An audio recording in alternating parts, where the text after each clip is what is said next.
Fikiria hii situation, kijana barubaru wa miaka 27 anarithi nchi masikini zaidi duniani, nchi ambayo watu wake wanakufa njaa mtaani. Miaka 8 baadaye, huyo mtoto ana silaha yenye nguvu mara 10 kuliko bomu lililoharibu Hiroshima na kombora la kupeleka hadi Washington DC. Na hii sio stori ya kubuni, hii ni Korea Kaskazini.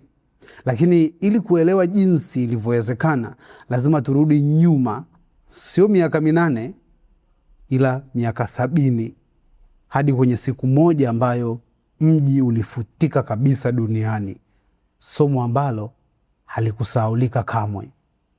Naitwa Grayson Gideon, na episodi hii nataka nikuelezee North Korea ilipataje silaha za nyuklia, kwa sababu wengi tunafahamu kwamba wanayo, na ndio sababu ya kwa nini mataifa makubwa yanakuja kwa tahadhari.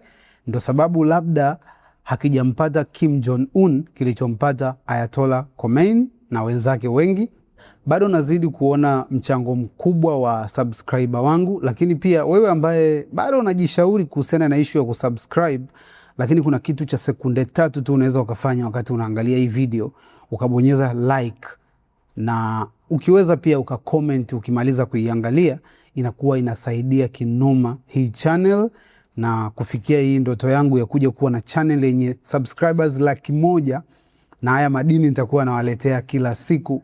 Na uzuri ni kwamba Madini.com tunataka tulete conscious iwe mainstream, alafu kuna watu ambao wanataka kuleta huduma ambazo ni muhimu zaidi kwa jamii zifike pia mainstream.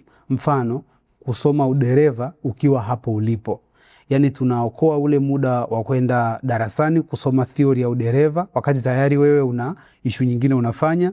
Tunaokoa ule muda wa kwenda kujiandikisha chuo, sijui ufanye hiki. Tunaokoa pia muda wa kwenda kutafuta leseni na kuhangaika. So vyote vinafanyika endapo tu ukiingia kwenye link ambayo nimekuwekea kwenye comment tulioipin, na ukawaona hawa Farmcat Driving School, na ukishasoma online udereva unachagua chuo ambacho kipo karibu na wewe popote Tanzania, na wao wanamaliza kila kitu, wewe unaenda unasoma, na inakuja issue ya leseni na unapata leseni yako halali kabisa, na kila kitu kinakuwa mukide.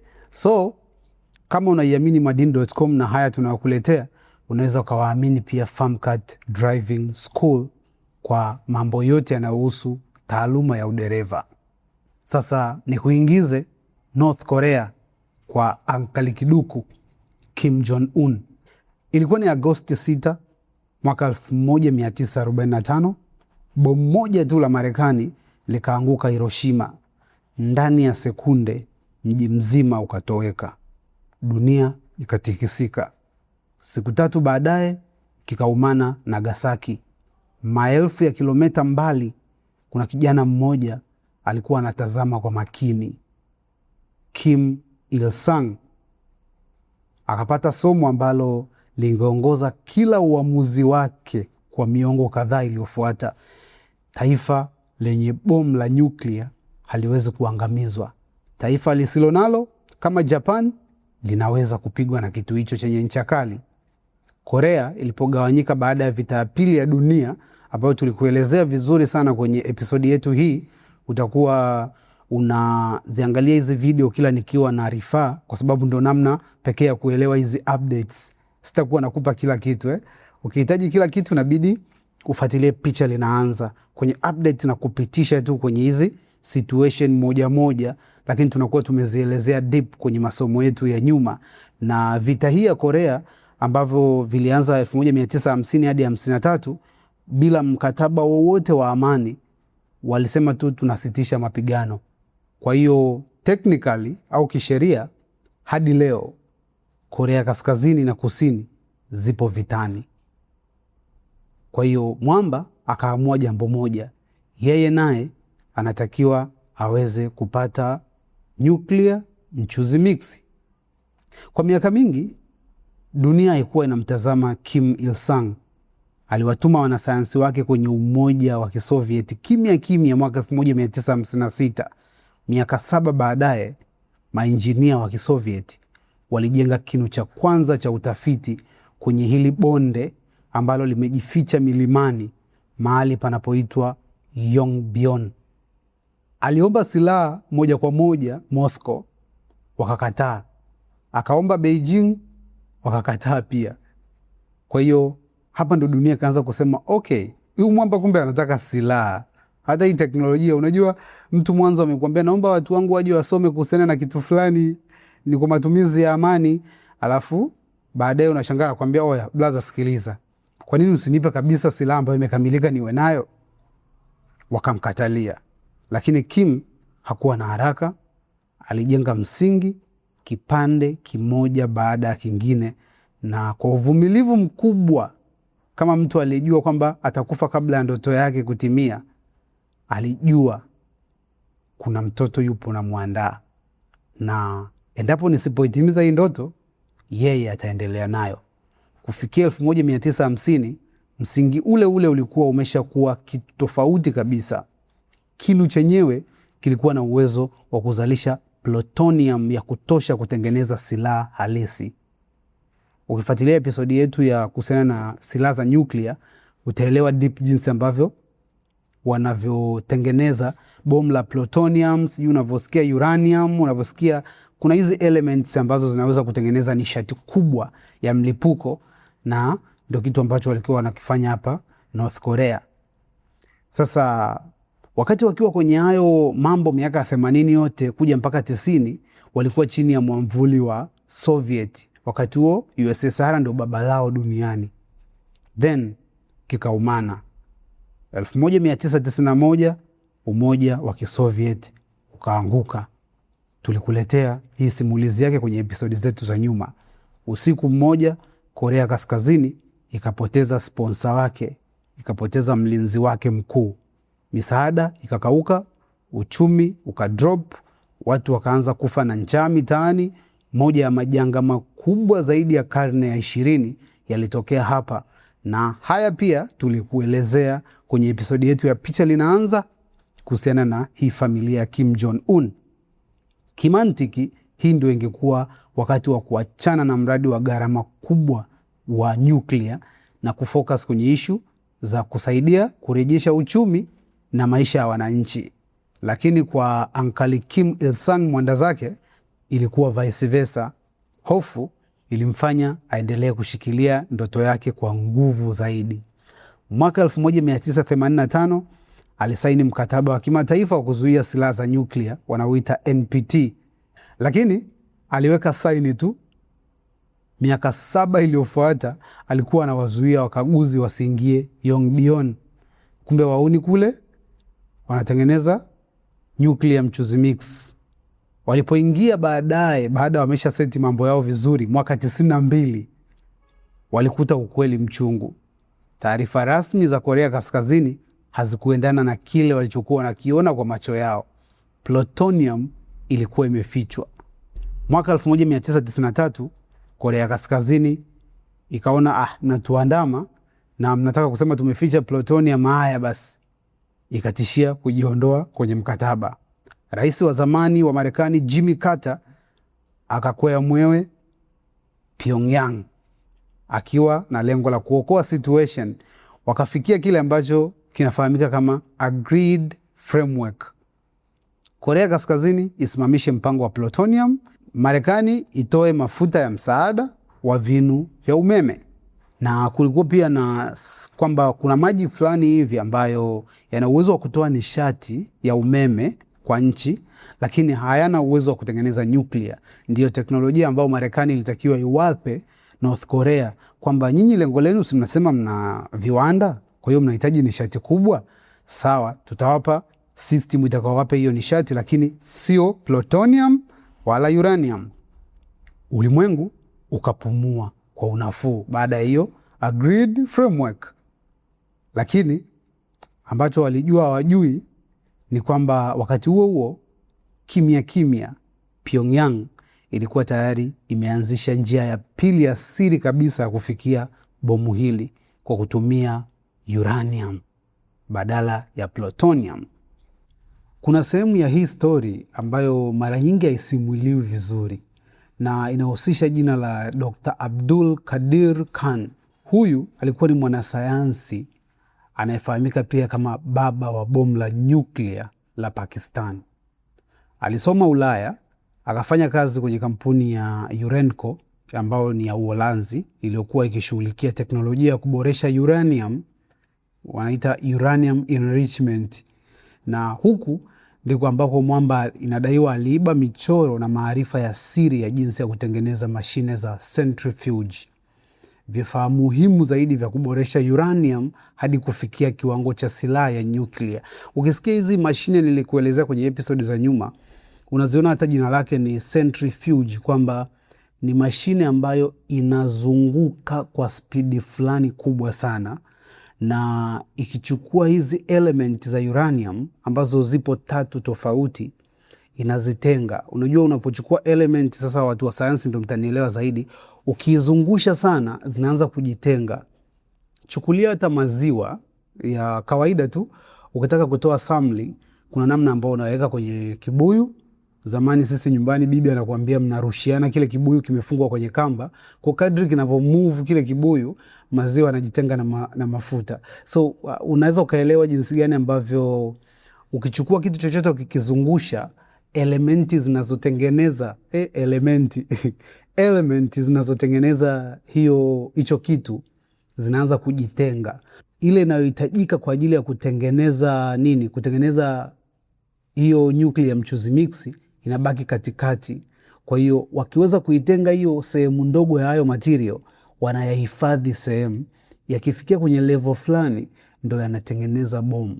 Ulisikia juzi Iran wamezungusha mpaka wamepata hako ka sehemu kanaitwa isotope 235, ambayo hiyo inapatikana kidogo sana, ni kama 0.2% ya uranium.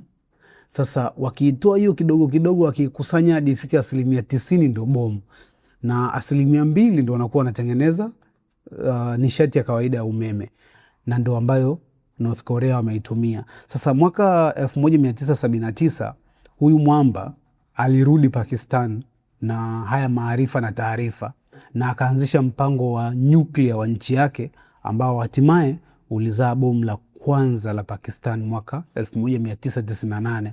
Sasa sijui itabidi nikakuletee pembeni hapa kwa sababu leo unazungumzia North Korea, lakini ni story nyingine ya huyu bwana. Lakini kati ya mwaka 1980 hadi miaka ya 2000, uchunguzi wa kimataifa uligundua kwamba ndugu AQ Khan alikuwa ameanzisha mtandao wa kimataifa wa magendo ya teknolojia ya nyuklia. Yaani kwamba mwamba anasambaza connection ya nyuklia. Kupitia huu mtandao alikuwa anauza na kubadilisha michoro ya mashine za centrifuge, sehemu za vifaa na maarifa ya kiufundi na nchi kadhaa zikiwemo Iran, Libya na Korea Kaskazini. Kwa upande wa Korea Kaskazini, inaelezwa ilikuwa ni issue ya mabadilishano, kwamba Pakistan ilipata teknolojia ya makombora ya masafa marefu kutoka Korea Kaskazini, hasa mfumo wa makombora ya Nodong, na Korea Kaskazini nayo ikapata maarifa ya vifaa vya kuboresha uranium kutoka kwenye mtandao wa Khan. Ukumbuke ndani ya Korea Kaskazini waligundua pia kuna madini ya uranium mengi, na niliwahi kukuelezea kwenye episode za nyuma kwamba haya ni madini ambayo hata nchi ikiwa nayo sio kwamba yana thamani sana yenyewe kama yenyewe, kwa sababu kwanza ni hatari.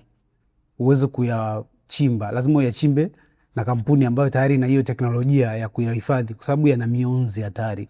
Kwa hiyo bora yakae chini ya ardhi. Hata Afrika yapo, lakini haya make sense kama hamna kinu cha kuyatengeneza kuwa nishati. Na hii ndio inaelezwa kuwa mojawapo ya vyanzo vikuu vilivyowezesha Korea Kaskazini kuanzisha njia ya pili ya siri ya kutengeneza bomu la nyuklia kwa kutumia uranium ambao nimekuambia.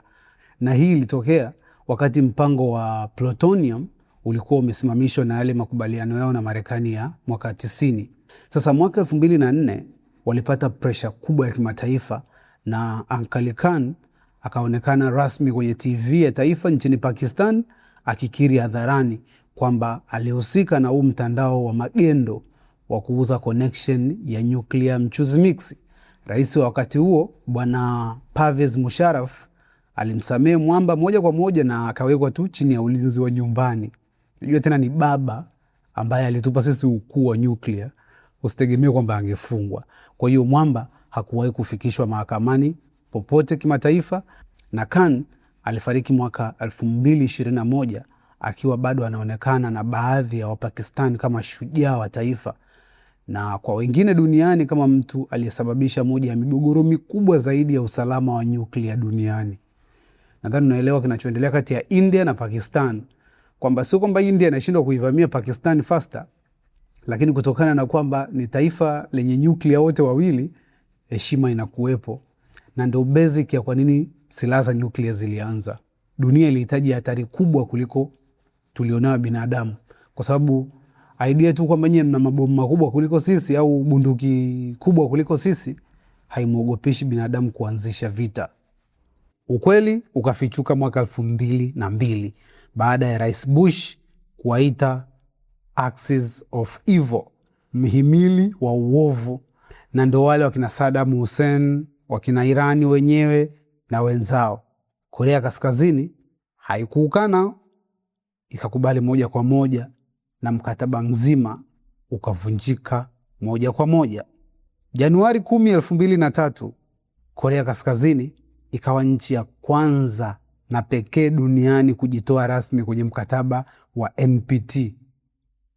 Yaani tumekusanyana watu ambao tuna vitu ambavyo vinaweza kuiangamiza dunia, alafu wote tumekubaliana tuwe na namna fulani ya kubehave, alafu anatokea mmoja wetu anasema najiondoa.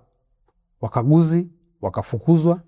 Kinu cha Yongbyon ambacho kilikuwa kimestopishwa kwa muda fulani kikawashwa tena, na wakati huo hakuna aliyekuwa akiangalia. Dunia ilijaribu tena. Kikazaliwa kile kilichofahamika kama mazungumzo ya pande sita. Mwaka 2005 kulikuwa na huo muujiza mdogo ambao ulitokea kwamba Korea Kaskazini ikaahidi kuachana kabisa na silaha zake. Hao jamani kama walikuwa wanawachezea akili, kwa sababu walijua kabisa hawa wauni haiwezi katokea. Ndani ya masaa 24 tu baada ya hii kauli ikabadilisha msimamo tena.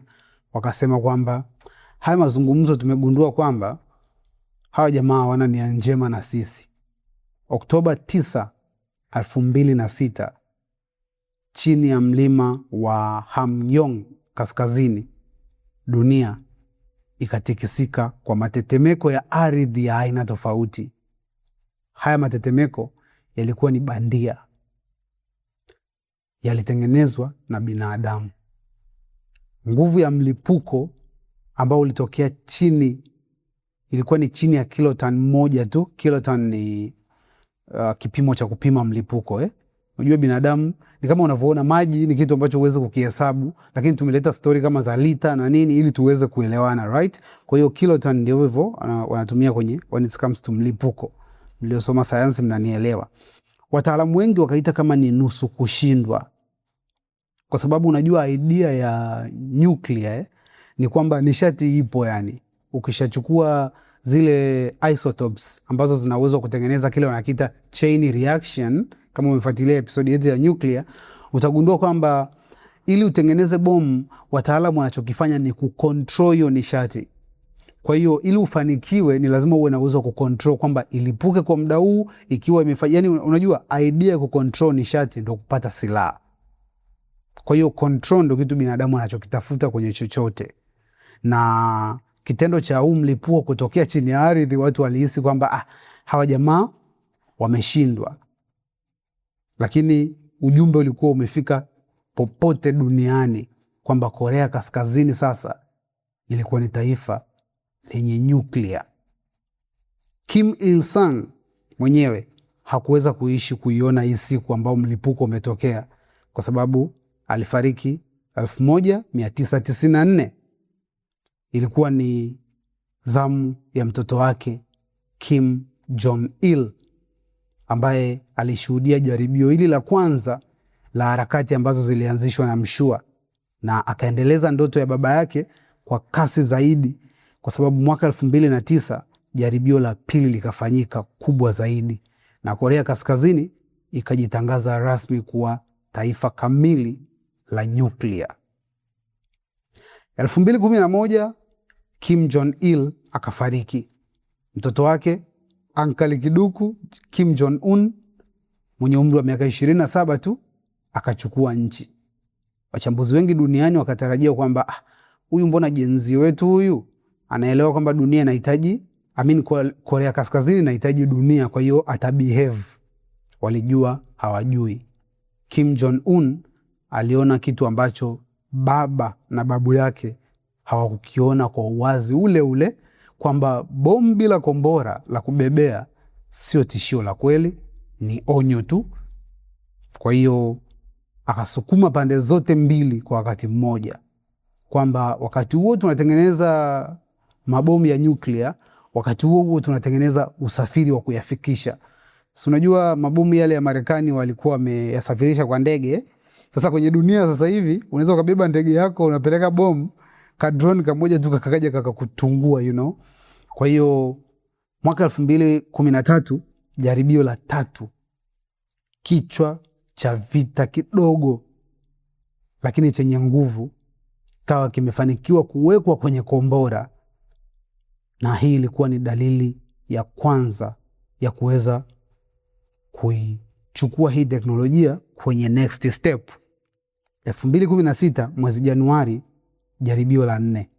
Hapa ndo Korea ikasema kwamba hili jaribio lilikuwa ni la bomu la hydrogen. Ingawa wataalamu walikuwa na mashaka, kwa sababu teknolojia ya hydrogen ni kitu kingine, ni story ndefu pia kukuelezea hapa kwenye update, lakini kuna tofauti ya hizi bomu la hydrogen. Hata yale ya Marekani yalikuwa na tofauti, yote yakuwa ya plutonium, Kwa hiyo ni elements ambazo tulifundishwa kwenye periodic table, zote zipo hizi. Sasa sitaki kukurudisha darasani Adela. So 2016 Septemba, jaribio la 5 likawa na kiloton 20 hadi 30. Maanake lilikuwa ni kubwa kuliko ambalo liliangushwa Hiroshima.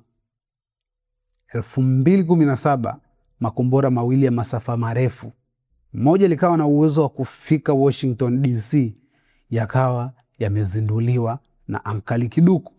Sasa hapa nikupe kidogo kasomo kafupi kuhusiana na tofauti ya kombora na rocket.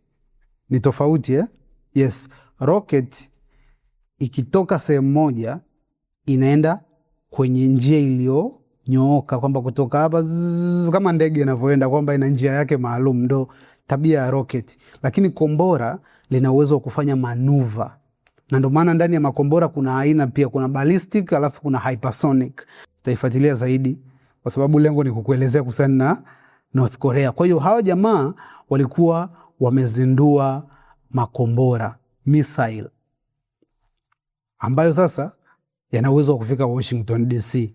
Septemba 3, 2017, mlipuko mkubwa zaidi kwenye historia ya hii program ya nyuklia ulitokea.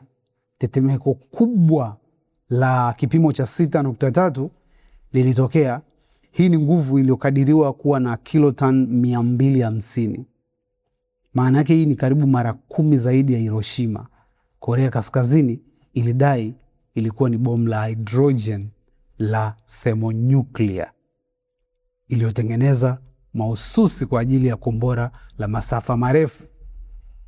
Kwa hiyo walionyesha kwamba hiki tulichokilipua tuna uwezo wa kukipachika kwenye hili dude na likafika hapo mlipo chap, tena free delivery. Miaka 70 tangu babu Kim Il Sung aanze safari yake, baada ya kuona Hiroshima ikiwa imetoweka, mjukuu wake alikuwa amefanikisha kile babu alichokiota. Moja ya mataifa maskini zaidi duniani sasa ilikuwa na uwezo wa kuharibu jiji kuu la dunia. 2018 tukaona shoti ambayo hatukuitarajia. Trump na Kim Jong Un wakakutana face to face Singapore, na hawa ni wawili walikuwa wakiwa wanatishiana miezi michache tu nyuma. Huyu anasema hili, huyu anasema hili, afu ghafla wanakutana. Kim akaahidi, Trump akatangaza ushindi. Korea Kaskazini ikafuta website yake iliyokuwa inazungumzia issue za majaribio haya ya nyuklia. Imagine mnakutana unafuta website tu lakini ilikuwa ni moja ya just moja ya kitu kwamba okay, at least tunaweza tukaongea kuhusiana na hii issue. Unajua watu wakiwa na uwezo wa kuongea maana yake at least akili ziko sawa. Lakini ilikuwa ni just pumziko la muda tu, haikuwa mwisho. Mkutano wa pili ukatokea Hanoi 2019 ukaishia bila makubaliano yoyote. Korea Kaskazini ikaondoka mezani kabisa, na kufikia 2021 satellite zikaona Yongbyon milimani kule kuna waka tena. 2022 sheria mpya ikapitishwa Korea Kaskazini, na ikasema tu sio kwamba tunamiliki silaha za nyuklia, ila ikajitangaza kabisa kisheria kwamba sisi ni taifa la nyuklia lisiloweza kubadilika milele. Leo inakadiriwa kuwa vichwa zaidi ya 50 vya nyuklia vipo tayari na uwezo wa kuongeza vingine 6 hadi 7 kila mwaka. Yote yalianza na mtoto mmoja akiwa anautazama mji ukifutika, yakaishia na dunia nzima ikitazama kile alichokuwa anakijenga, na mjukuu amekuja kukitimiza. Na hiyo ndo safari ya North Korea kuwa na silaha za nyuklia hadi leo. Kwa hiyo ukiziweka pamoja hizi story mbili, utaona kitu kimoja kwamba historia ya silaha za nyuklia duniani sio laini moja ambayo imenyooka. Ni mtandao ambao una maamuzi humo ndani, usaliti, mikataba iliyovunjika na watu binafsi waliobadilisha mkondo wa matukio ya kimataifa. Korea Kaskazini haikujenga bomu lake peke yake, ilipata msaada kutoka nje, hasa kupitia njia za siri kama vile za kina Uncle Khan wa Connection, na hata pale mataifa yalipofanikiwa kuunda makubaliano ya kuzuia kuenea kwa hizi silaha kupitia JCPOA, makubaliano hayo yalibaki kuwa ni maneno matupu, na yalikuwa yanategemea nia ya kisiasa ya kiongozi anayefuata, na nia yake pia sometimes inaongozwa na hatari zilizomzunguka. Kwa hiyo somo moja ni kwamba kuzuia silaha za nyuklia sio tukio la mara moja, ni vita vya kudumu vinavyohitaji uangalifu wa kizazi baada ya kizazi, kwa sababu mlango ukishafunguliwa mara moja tu ni vigumu sana kuufunga tena. Hata ukipiga Iran leo na ukisambaratisha, huwezi kumaliza zile research ambazo zilifanyika, huwezi kumaliza the fact kwamba watu wana idea. Ndio wanasema unaweza ukamuua mtu mwenye idea, lakini huwezi kuiua idea. Na ndio maana ni ngumu sana nchi ikishapata silaha za nyuklia ama hiyo teknolojia kuja kuachana nayo. I hope nimekuongezea kitu. Kwa mengine tukutane kwenye episode ijayo. Asante kwa wewe ambaye umelike hii video, kwa wewe ambaye una comment. Zinanipa nguvu sana na zinaipa nguvu pia channel, na zaidi ya yote wewe ambaye umesubscribe. Naitwa Grayson Gideon. Hii ni MDC update ya Madini.com, taarifa na maarifa.